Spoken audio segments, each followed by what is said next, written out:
everyone, Mukluk Douglas Bartholomew Reginald Esquire IV here to answer a question. So I just hit level 80 in Guild Wars 2, now what? Due to Guild Wars 2's horizontal progression system, they are constantly adding new things to do at maximum level, which is a wonderful thing. However, this can lead to some new players getting to 80 and feeling overwhelmed at all the forms of content they could dive into. Absolutely.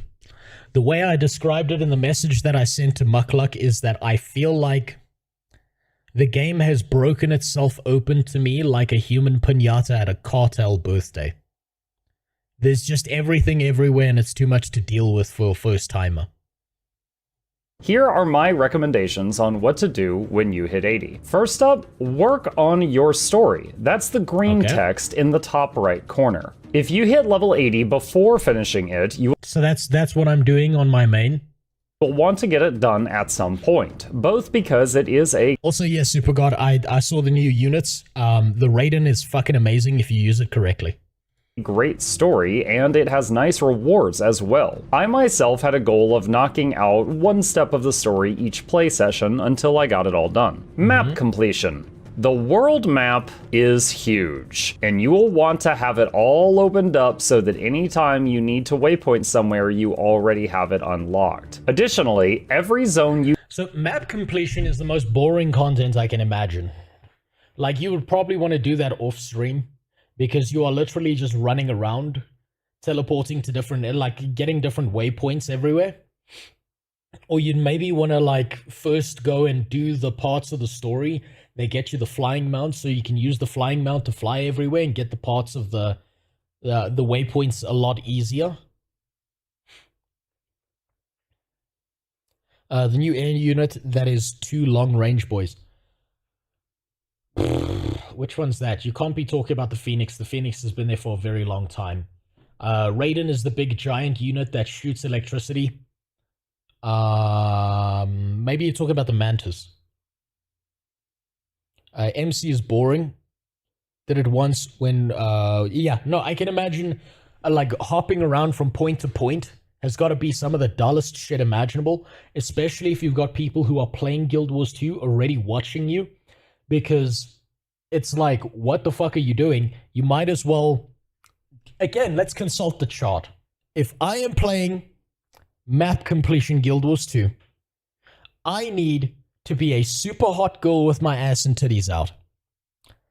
And the map completion needs to be a teeny, tiny little thing in a corner. Also, I think I just gave you a spoiler. Ah, fuck yeah, I gave you a little bit of a spoiler for my next, the next time I'm doing, whatchamacallit, a speedrun ban on Twitch. Doesn't matter. It's not a final decision, and maybe I won't use it, maybe I will. Let's see. So, gaming, I can't use ass and titties. You can't go full retard, because it's bland content. I've got to be an extremist, so what I could do, theoretically, is say the wildest shit on stream, pretend like I'm Frogan, and that way I'll be Twitch partner by next week. Or you do a react stream where you're reacting to videos, and in the background, in like a tiny corner somewhere, you're doing map completion at the same time. So that you're multitasking.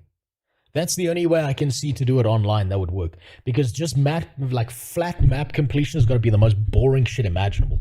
you get full map completion on will give you many rewards. And when you have the full map explored for Corteria, that means all the zones that existed in... Wait, hold on. Give some context to the Serb joke in your last Guild Wars 2 video. Why did you choose Serbia specifically?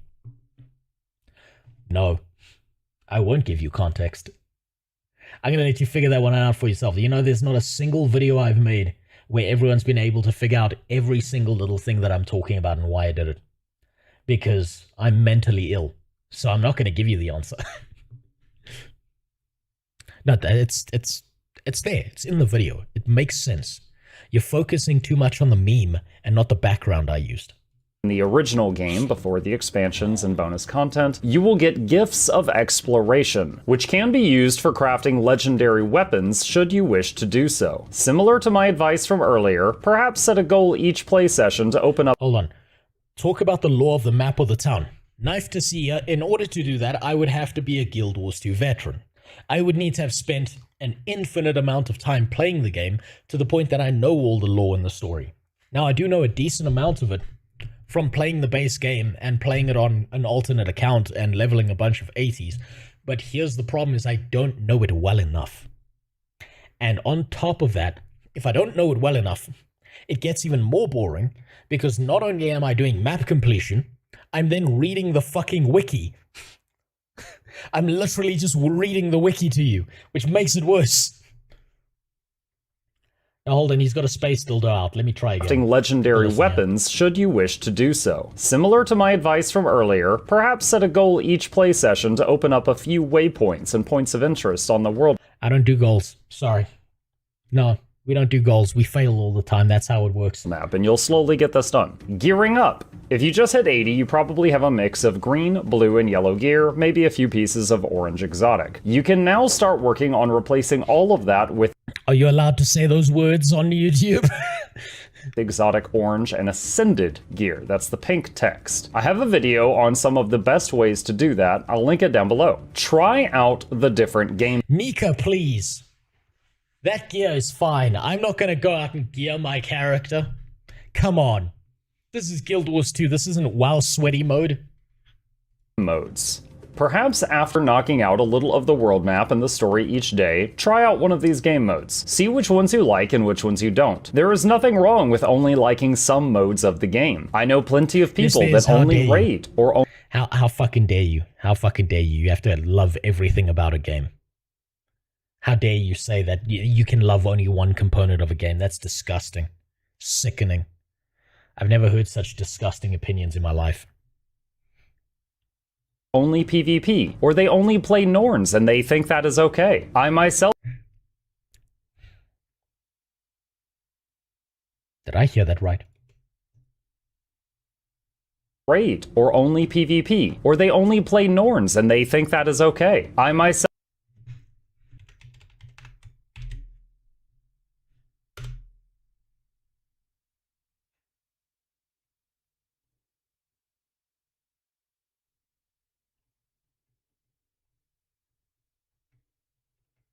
No, that's just no. That's useful. Useless, I mean. I'll figure it out, don't worry. like a bit of all of these game types. Here are some of the options laid out for you. PvP. I have a full guide on it down below, but this is primarily played 5 versus 5 versus other players, and your gear is equalized, so you don't have to worry about your equipment. If you'd like to try— God damn, you know, I gotta say, I kind of hate this whole equality of outcome bullshit here. Because it means no matter how much effort and energy— yes, I see the link, don't worry, Super God. I will click on it. I will click on it. If I put in 100,000 hours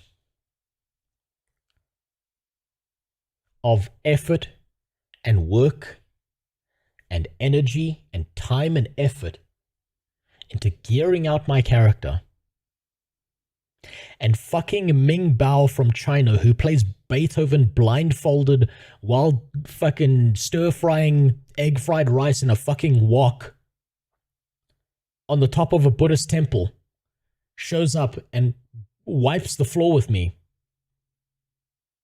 I'ma cry like a bitch. it out, check out the Getting Started in PvP link. World versus world. Your gear does matter here, but teamwork is more important. For your first entry into world versus world, try to find a group of people on the map. You geared it for PvE though, not PvP. Oh, so you geared it for where your ego doesn't matter. So you geared it for where it doesn't matter, where you don't get to lord your power over other people. You have to do it in some adjacent, twisty-turny, second degree of separation. Oh, that's right, my number's bigger than yours. No.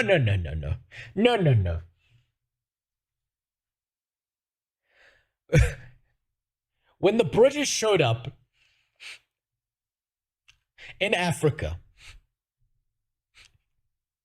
and they landed, do you think they found the local tribes and were like, "No, we're so much better than you. Look at our guns. Yeah, look at them. We're so much better." Or do you think they started using them? Exactly. And stick with them. Try to follow them around and hit what they hit. A link to the Getting Started in World vs. World guide can be found in the description. Strike missions. Strikes were added in Icebrood Saga. They are basically 10-man puggable content that inexperienced people can easily dive into, accessible from the big portal in Eye of the North. You could say that they are training for raids. They are profitable, relatively quick, and can help you gear up all at once. There are currently... That's interesting. That's actually interesting. Maybe I do need to look into strike missions at some point, but I worry that it's going to break some of the story elements that I'm focusing on. Only 7 strikes, but only 3 have any real challenge to them. The Bone Skinner, Whisper of Jormag, and Cold War. Links to all 3 of their guides are below. Raids. Like most MMOs, Guild Wars 2 has a raid system. You can form a group of 10 and take on challenging encounters for a lot of reward. I heard for bonus points in Guild Wars 2, the person who says the most racist thing in chat never has to play the game again. It's like a reward. I mean, it's like you get a message from ArenaNet saying, "Congratulations, you beat the game," and then they won't allow you to play it because you've just outskilled everyone else.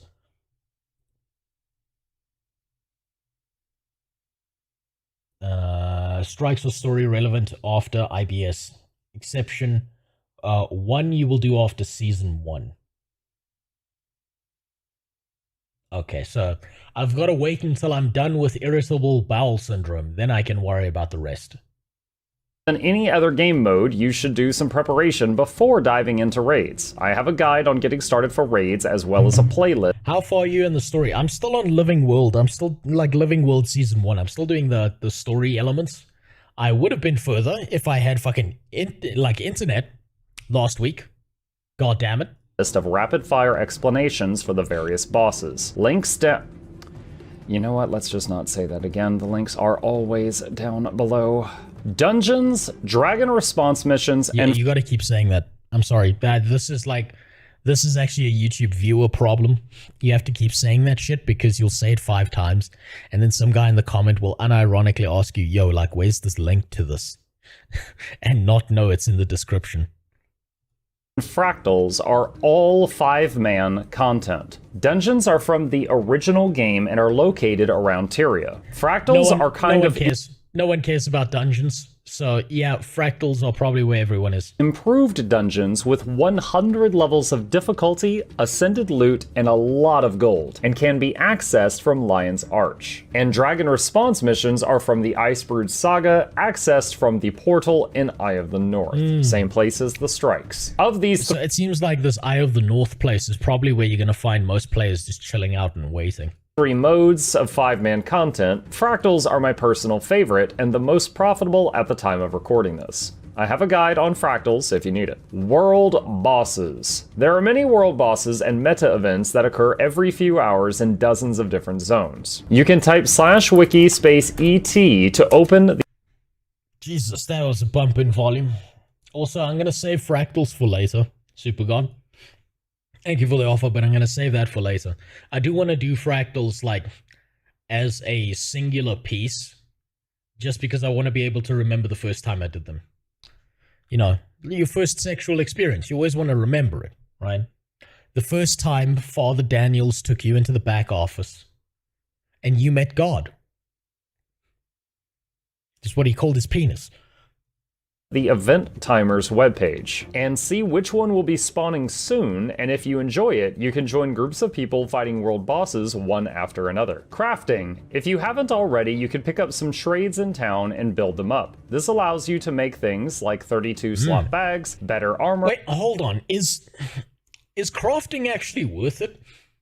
I thought crafting was like a grandfathered system that they didn't care about anymore. Is crafting like actually valuable content to do? Crafting is very worth... Okay, well, damn. I thought crafting had kind of gone the way of the dinosaur, kind of like the way World of Warcraft treats its crafting, where they don't actually give you any agency as a player. You can't do unique and special things because you did crafting, right? They kind of took that out of the game with WoW, so I figured the same had happened to Guild Wars too. It's good to know that it's not like that. You have to craft some stuff. That's good. Worth it, but not for streaming. Yeah, so obviously, again, I'm just trying to figure out if it's worth it. But again, me sitting there pressing a button and you seeing a yellow bar fill up is not going to be very fun to watch. I mean, look, unless I'm like, you know, fist fighting my wife and the like, it's in the like bottom left corner that you just see my character filling up a bar, and you're just watching domestic abuse that happens to occur at the same time as crafting in Guild Wars 2. It's probably not going to be very fun. Weapons, food, But and more. off-stream, I might do Eventually, this. you can even use crafting to make legendary items, such as flashy weapons and armor. And that should hopefully be enough to point you in the right direction as a fresh level 80. If you enjoyed this video, please consider leaving a like for the YouTube algorithm. If you have any tips or tricks on this subject, please put them in the comments below, and subscribe for more similar content. I got a tip for you. I got the tip of my dick. Okay, let's see. Crafting, world bosses, fractals, dungeons, raids, strikes, game types, gearing up. Okay, how valuable is gearing up, considering that it gives you really cool looking Nika gear to start off with? Like, how much of a difference does it make percentage wise to actually gear out your character from that point?